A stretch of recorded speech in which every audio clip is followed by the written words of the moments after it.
Bonjour à vous tous, c'est Émilie des Secrets de l'Ourobos.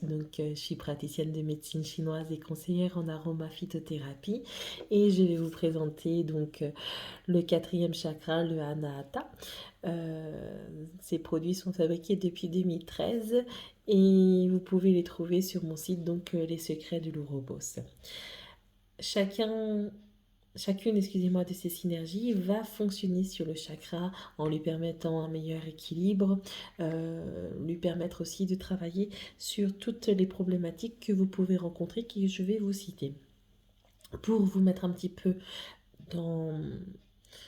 Pour ceux qui ne connaissent pas les chakras, le chakra du cœur, en fait, est situé au niveau du cœur, bien sûr.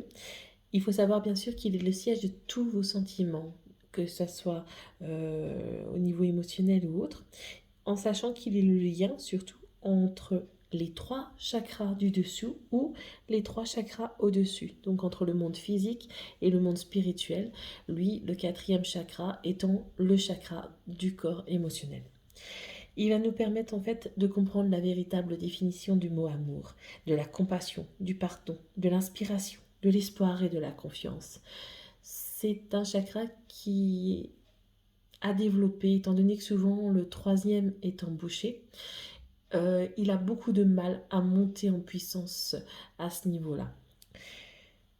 Il est surtout donc à reprendre contact avec notre capacité naturelle de guérison, c'est-à-dire vraiment développer cette capacité que nous avons.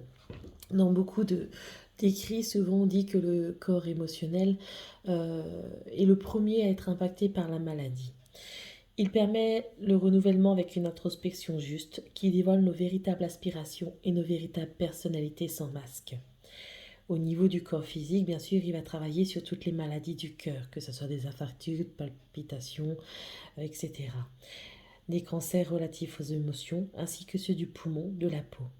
Il agit également, bien sûr, sur la vitalité pour renforcer chacun de nos déficits immunitaires. Au niveau mental, vous allez pouvoir en fin de compte contrôler mieux vos différentes pensées relatives à nos amours de soi, ce qui va vous permettre bien sûr d'avoir une estime qui va grandir par rapport à vous-même et surtout de stopper vos idées un petit peu noires. C'est aussi tout ce qui est niveau rumination que ça va aider. Au niveau du corps émotionnel, ça va vous permettre en fin de compte de servir de la puissance de l'amour pour vous tourner vers l'extérieur pour ne plus être une victime de vous-même et des autres. Ça va vous permettre de générer du positif dans votre vie sans que des émotions en fait deviennent parasites. Et voilà, très bonne journée, à bientôt.